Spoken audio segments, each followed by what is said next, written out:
Sanji est-il le personnage le plus rapide de l'univers de One Piece?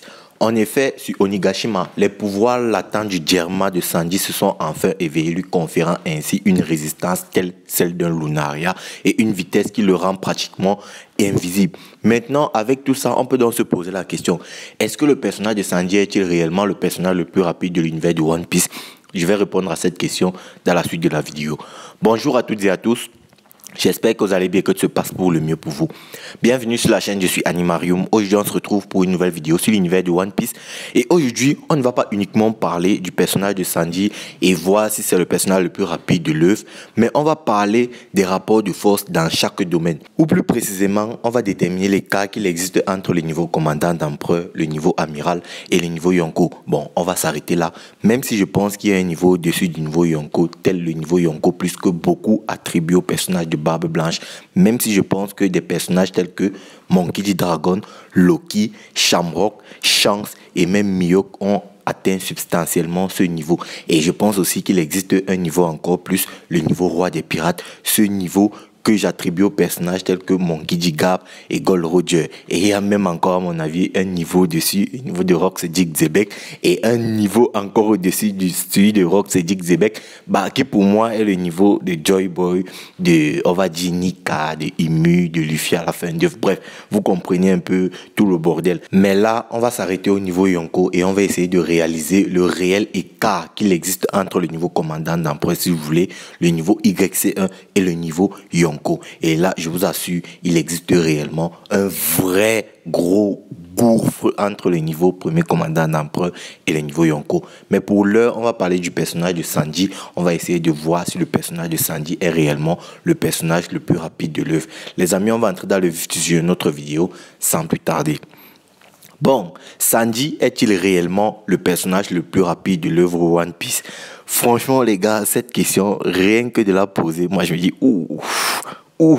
Alors, j'aime bien Sanji, franchement, j'aime bien le mec, mais il faut comprendre un truc. Dans l'univers de One Piece, la puissance d'un personnage et les domaines de compétences dans lesquels il brille, tels que le haki, l'endurance, la résistance, la vitesse, la puissance des attaques, etc., sont donnés en fonction du scale de puissance auquel appartient le personnage en question. Et c'est encore plus vrai pour les niveaux commandants d'empereur, ou si vous voulez, les YC1, les YC2 et les YC3. Donc, dire que le personnage de Sanji est le personnage le plus rapide de l'œuvre One Piece, c'est vraiment hyperbolisé sur le personnage de Sanji. Parce que quand je vois Barbe Blanche qui traverse Oden et fait presque le tour de l'île pour aller clasher Roger, ou encore Garp qui fait le tour de la ruche pour aller frapper Avalo Pizarro sur le crâne de la ruche, ou encore Saitan Baron Venazujuru qui fait le tour d'Egghead en dégommant tous les pacifistes à Mark 3 en moins d'une minute, ou encore un Shanks qui apparaît devant Kid, on ne sait pas comment il s'y est pris, ou encore un Luffy, après s'être pris le coup de Kizaru, revient à une vitesse vraiment incroyable sur Kizaru, ou encore un Kizaru lui-même avant de frapper Luffy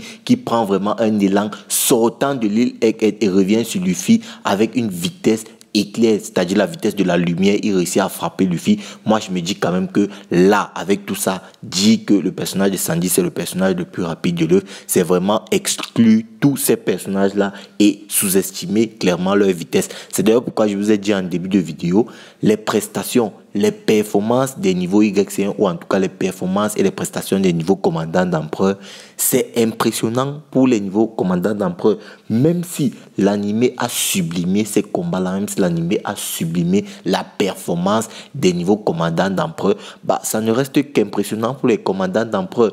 Et où est-ce que je m'en suis rendu compte? Eh bien, c'est justement sur cet arc d'Egghead.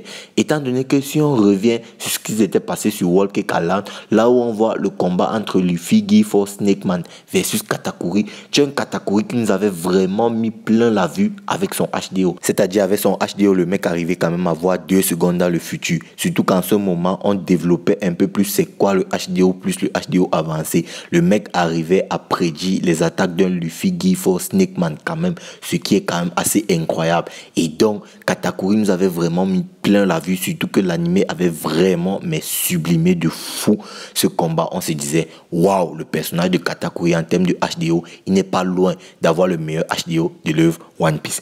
Seulement, lorsque le chapitre 1093 de One Piece est sorti, ou 1092, je me souviens plus exactement, là où on retrouve un Luffy Giant Snake Man qui affronte Kizaru, et je rappelle quand même, ce Luffy Giant Snake Man est bien supérieur en termes de puissance au Luffy Giant Snake Man qui a affronté Katakuri sur Whole Cake, parce que le Luffy Giant Snake Man qui affronte Kizaru sur Egghead, c'est un Luffy Giant Snake Man qui maîtrise le Ryo, il maîtrise le Haki des rois revêtis, bref, il est beaucoup plus puissant que le Luffy Giant Snake Man qui a affronté Katakuri. Mais malgré tout, Kizaru arrive quand même avec une facilité déconcertante, parce qu'il est quand même important de souligner ça, à parer et à prédire les attaques de ce Giant Snake Man là. Ça prouve que en termes de HDO, le personnage de Kizaru est supérieur au personnage de Katakuri. C'est vrai que ce n'a pas été souligné, c'est-à-dire il n'y a pas eu un accent mis sur le HDO de Kizaru durant le combat versus Luffy Giant Snake Man. Malgré tout, avec les éléments qu'on a, on peut aisément en tirer des conclusions. C'est pourquoi je vous disais un peu plus tôt que les prestations des commandants d'empereur ne sont qu'impressionnantes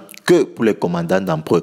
Parce que quand on compare la prestation de Kizaru face au Snake Man à la prestation de Katakuri face au Snake Man, sachant que le Snake Man qui a affronté Kizaru est supérieur au Snake Man qui a affronté Katakuri, on en conclut que le personnage de Kizaru est supérieur à Katakuri en tout. Quand on voit d'abord comment le combat s'est déroulé, c'est-à-dire l'écart qu'il y avait entre Kizaru et le Snake Man et l'écart qu'il y avait entre Katakuri et le Snake Man, on comprend que là où Kizaru a roulé sur le Snake Man et là où Katakuri a perdu face au Snake Man, on se dit quand même que le personnage de Kizaru est supérieur à Katakuri en tout, que ce soit HDO, HDA, vitesse, puissance, bref, le personnage de Kizaru dépasse le personnage de Katakuri en tout. Bon, maintenant que tout ça est dit, quel est le réel écart qui sépare les niveaux commandants d'empereur?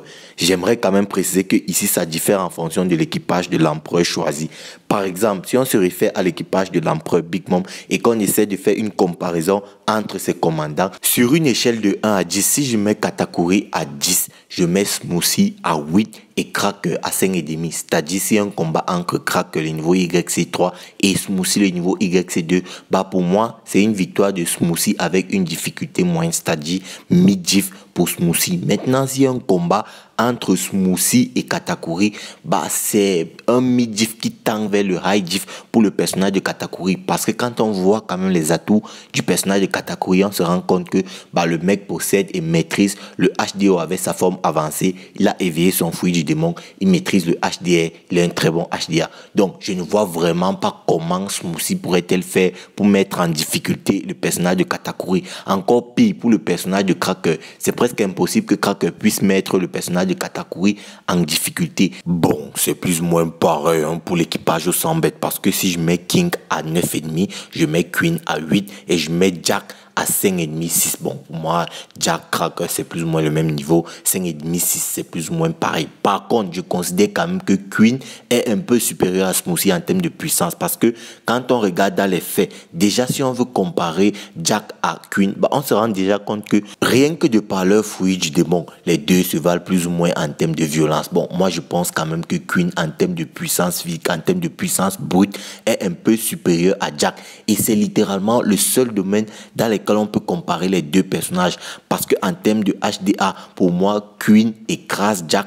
En termes même de diversité dans les attaques, pour moi Queen il écrase complètement Jack. C'est donc pourquoi pour moi il y a un tel écart entre Queen et Jack, parce que si un combat entre Queen et Jack, pour moi la victoire revient à Queen avec une difficulté moyenne, c'est-à-dire mid-diff. C'est pareil que pour Smoothie versus Cracker, parce que voilà, les YC3 ils ont peut-être les fruits du démon impressionnants, mais le reste des domaines ce n'est pas ultra développé et ils n'ont pas beaucoup de diversité. On peut le voir avec justement le personnage de Cracker et même ce personnage de Jack. Par contre, si un combat entre Queen et King, c'est un peu plus serré qu'un combat entre Katakuri et Smoothie. C'est d'ailleurs pourquoi j'ai mis King à 9,5 et Queen à 8. Bon, peut-être 8,5 aussi pour le personnage de Queen, ça va, 8,5, 8,75, 9.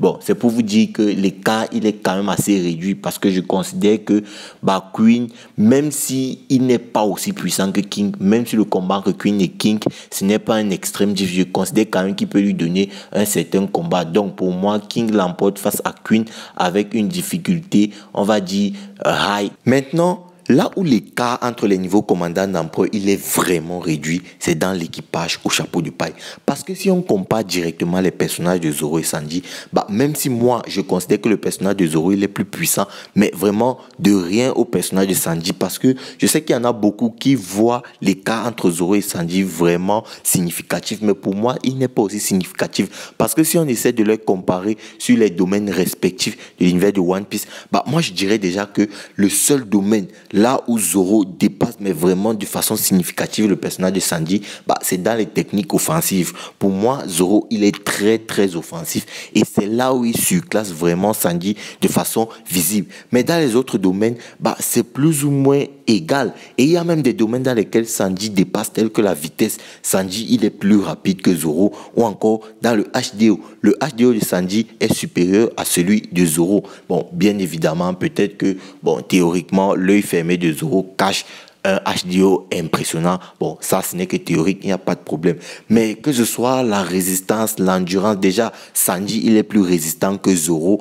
L'endurance, c'est comparable, voilà. Mais dans le HDR, c'est Zoro qui dépasse. Dans le HDA, on ne sait pas vraiment, étant donné que les deux personnages n'utilisent pas le HDA des masses. Bon, ils utilisent le HDA, mais pas de façon à ce qu'on puisse dire que l'un est supérieur à l'autre, ou en tout cas, pas de façon à ce qu'on puisse dire que l'un est un maître incontesté du HDA. C'est il maîtrise ce pouvoir, mais voilà, ce n'est pas trop développé de leur côté. Donc du coup, avec tout ça, on se rend compte que vraiment, il y a une vraie dualité entre Zoro et Sanji. Mais Zoro, lui, il dépasse Sanji dans le domaine le plus important, qui est le domaine offensif. C'est uniquement pour ça que pour moi, Zoro, il est supérieur à Sanji. Bon, maintenant, Jinbe arrive derrière. Jinbe, c'est un personnage qui, franchement, depuis qu'il a rejoint l'équipage au chapeau de paille, on ne l'a pas vraiment développé. On n'a pas réellement développé sa puissance. Donc, ça va être dur de le classer, mais je pense que sur une échelle de 1 à 10, si je dois mettre Zoro à 10, je mets Sanji à 9 et je mets Jinbe minimum, je dis bien minimum, à 7. Bon, ça c'est mon classement. Maintenant, quel est l'écart qu'il y a entre les commandants d'empereur et les amiraux et les Yonko? Bon, franchement les gars, je vais vous prendre un cas très simple, vous allez comprendre. Déjà, on se souvient que sur l'arc Egghead Island, lorsque les Gorosei sont apparus et lorsque Luffy voulait renvoyer les Gorosei, notamment Saint Marcus Mars, il voulait propulser Saint Marcus Mars au loin pour leur laisser du temps, Luffy a utilisé le Gom Gom Balloon et a demandé à Sanji, à Bonnie et à Franky de le frapper pour qu'il puisse propulser au loin le personnage de Saint Marcus Mars. Et Luffy a bien précisé, frapper de toutes vos forces. Là où on avait une Bonnie qui était transformée en Niket et qui a frappé avec un Elephant Gun Luffy. Sanji qui a utilisé le Ifrit Jump, je crois que c'était le Hell Memory, et il a frappé Luffy de son Haki. Et Franky lui aussi, il a utilisé l'une de ses attaques les plus puissantes. Là, on parle réellement d'une des attaques les plus puissantes de tous ces personnages-là. Luffy, il a juste dit, aïe, vous m'avez fait mal, vous avez utilisé du Haki. Je ne sais pas si on se rend compte. Là, on parle quand même d'un YC2 qui frappe un Yonko, accompagné d'autres personnages aussi puissants. Et Luffy, le Yonko, lui, il dit juste, aïe. Je ne sais pas si vous vous rendez compte. Maintenant, comparez ces attaques-là à l'eau. Là où on voit un Law qui attaque Big Mom et Big Mom qui dit que Law, quand tu attaques, je me sens en danger. C'est-à-dire, lorsque Big Mom se prend l'onde de ponction de Law, elle perd connaissance pendant, on va dire, 1 ou 2 secondes. C'est-à-dire, ses yeux deviennent complètement blancs. C'est-à-dire, le noir quitte complètement ses yeux. Et c'était pareil face à Barbe Noire. Si bien que lorsque Law a attaqué Barbe Noire, tellement les commandants de Barbe Noire se sont sentis en danger que Vanogu a suggéré à Barbe Noire de battre en retraite. Je ne sais pas si vous vous rendez compte de ce que ça veut dire. Et là, tu as un YC2, Sanji, qui frappe Luffy. Déjà, si Sanji était seul et il frappait Luffy, Luffy n'allait rien ressentir parce que là où tu vois 3 personnages qui frappent Luffy et Luffy ne ressent presque rien, je me dis quand même que les attaques des YC2, ça ne fait presque rien au Yonko. Donc, c'est pourquoi je vous dis déjà que le personnage de Law en termes de puissance, il écrase juste Sanji. Il est plus puissant que Sanji, mais de loin. Et c'est là pour vous montrer la différence de niveau et de puissance qu'il existe entre les commandants d'empereur et les niveaux amiraux. C'est pourquoi moi je vais dire que le personnage de Trafalgar Law, il est plus ou moins niveau amiral. Parce que quand tu vois un Kizaru qui balance un Snake Man mais avec une facilité déconcertante, ou encore un Aokiji qui gèle Jesus Burgess avec une facilité déconcertante, tu te dis quand même qu'il y a un vrai écart entre le niveau amiral et le niveau commandant d'empereur. Je rappelle quand même, Jesus Burgess, c'est le YC2 de l'équipage de Barbe Noire. Donc, je ne sais pas si vous vous rendez compte ou si vous comprenez ce que je suis en train de dire. Et donc, sur une échelle de 1 à 5, si je dois classer le niveau Yonko, le niveau amiral et le niveau premier commandant d'empereur, je mets le plus faible des niveaux Yonko à 100 et le niveau amiral entre 85 et 75 et le niveau premier commandant d'empereur entre 50 et 55. Bon, disons entre 50 et 60. Du coup, si je mets Luffy à 100, je mets Akainu à 85, Aokiji à 83, Kizaru à 80, Trafalgar Waterloo à 78, Eustace Captain Kidd à 75, Zoro et Katakuri sont loin à 60. C'est un peu cet écart-là que je vois entre les Yonko, les amiraux et les YC1. Bon, bien évidemment, il y a des personnages tels que Fujitora et Aramaki que je mets à 78, 79 comme Trafalgar Law, Yamato, je mets à 75, 76, 77. Peut-être même, bon, 78 c'est un peu trop, mais je dirais 75 pour le personnage de Yamato. C'est un peu cet écart-là que moi je vois vis-à-vis de l'univers de One Piece en termes de puissance. Parce que je sais, vous êtes très fan de Zoro et de Sandy, mais si on veut rester objectif quand même, quand tu vois un Sandy qui n'arrive pas à faire de réels dégâts en frappant aux côtés de Jewelry Bonnie et de Frankie, Luffy, bah moi je me dis quand même que c'est quand même assez chaud quand on compare à l'eau qui arrive quand même à faire paniquer un équipage d'empereur au point de faire dire à un commandant d'empereur, à son capitaine, de battre en retraite. Je ne sais pas si on s'en rend compte quand même de la dinguerie. Bon, après, je vois aussi des gens comparer l'endurance, la résistance, la vitesse, le haki, la puissance des attaques, etc. des personnages qui ont le niveau commandant d'empereur aux personnages qui ont un niveau au-dessus. Bon, pour être plus explicite, je vais prendre par exemple le cas de Zoro. C'est-à-dire, il y a des gens qui pensent que Zoro est plus endurant, plus résistant qu'un personnage du calibre de Trafalgar Law ou encore du Staff Captain Kidd, ou encore les gens vont même plus loin, ils comparent la résistance, le haki et tout ça de Zoro à des personnages tels que Kizaru, Aokiji et même Garp. Bon, les gars, restons seulement sur la comparaison entre Zoro et Kidelo. Par exemple, là où tu as un Zoro qui, lui, il se mangeait les coups de King. Alors, beaucoup de respect pour le personnage de King, mais se manger les coups de King, ce n'est pas se manger les coups de Big Mom. Littéralement, lorsque Zoro était sur le toit de Onigashima, à chaque coup des empereurs, il se prenait un one-shot. Il dormait pendant un moment. Donc, c'était systématique. Là où les coups de King, voilà, il arrivait à résister. Law et Kid, ils se sont mangés les coups des Yonko non-stop. À un moment donné, tu as même une Big Mom qui fait littéralement un gom-gom Gatling sur l'eau. C'est-à-dire leur résistance et leur endurance. Franchement, c'est très très élevé. Et comparer la résistance, l'endurance et tout ça de Zoro à ces personnages-là, franchement, hein, je comprends. Ça relève d'un vrai gros fanatisme. Mais des fois, il faut doser. Zoro essaie puissant, endurant, il a un très bon haki et tout ça. Ça, il n'y a pas de problème. Mais comparé à ces personnages-là, je trouve quand même que c'est pas juste en fait. Parce que je sais que pour beaucoup, Zoro est plus puissant que Loïc. Non, non, non. C'est complètement faux, les mecs. C'est-à-dire, regardez juste par exemple là que Eket, là où tu as un Zoro qui a vraiment de grosses difficultés à affronter Saint-Étan Baron Venazujuro. Alors après, vous allez me dire que avant il a affronté Rob Lucci et tout. Mais quand on vous pose la question, vous nous dites que le combat entre Zoro et Rob Lucci, c'était un mid-diff. Mais vous nous dites quand même que, ouais, bon, il a quand même une certaine difficulté à affronter Rob Lucci. Du coup, la fatigue et l'endurance, bon, soit si vous voulez. Mais le mec, il n'a porté aucun dégât à Nasujuro.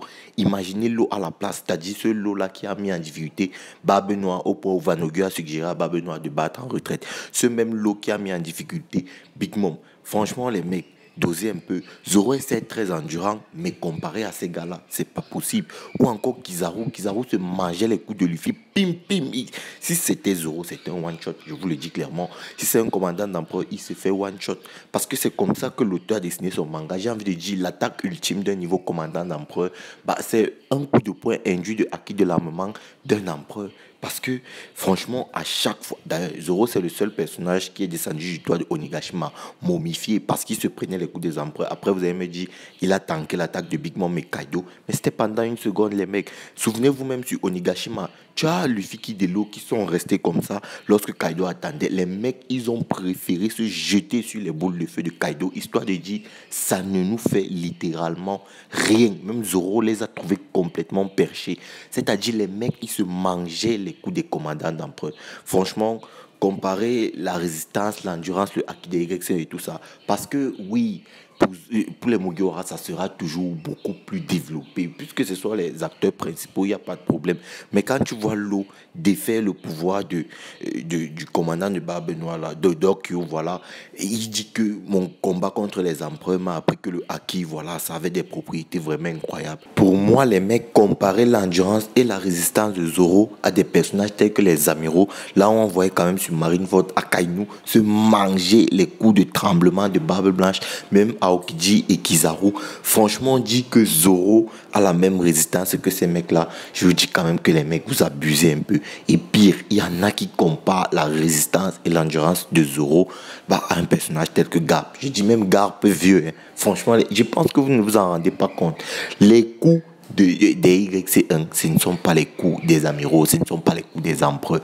C'est-à-dire, je ne sais pas, le truc avec Zoro, c'est qu'il nous a toujours été présenté dans des situations où il était au bout de sa vie. C'est-à-dire, dans ces combats extrêmes, il nous a toujours été présenté dans des situations où il était au bout de sa vie. Et sur Onigashima, c'est littéralement fait en une case, là où Zoro tank l'attaque du Big Mom et Kaido. C'est-à-dire, l'anime a tellement sublimé ça. C'est pourquoi je vous dis que c'est l'anime qui donne ce côté badass à certains personnages. Parce que pour les animes pensent que ouais, Zoro, c'était pendant une heure qu'il a tanké l'attaque de Big Mom et Kaido. Frérot, c'était à peine en une case. Il ne s'est même pas passé une seconde. Ça a fait papa. Le gars, directement, le gars a fini saucissonné, momifié. Mais frérot, les mecs, moi je sais, Zoro il est puissant, moi je l'ai toujours dit. Peut-être qu'en fin de manga, il sera plus résistant, plus endurant, plus puissant, plus de haki, plus de tout ce que vous voulez. Mais pour l'heure, bon, c'est encore trop faible. Je vous le dis clairement. En tout cas, ça, c'est mon analyse One Piece. Les amis, la vidéo est arrivée à son thème. J'espère qu'elle vous aura plu. On est déjà là à plus de 20 minutes de tournage. N'hésitez pas à me dire ce que vous en pensez en commentaire. Check la vidéo à l'écran. Like si elle t'a plu, partage. Et puis nous, on va se dire ciao pour une prochaine vidéo. Portez-vous bien sur Animarium. Peace les bros.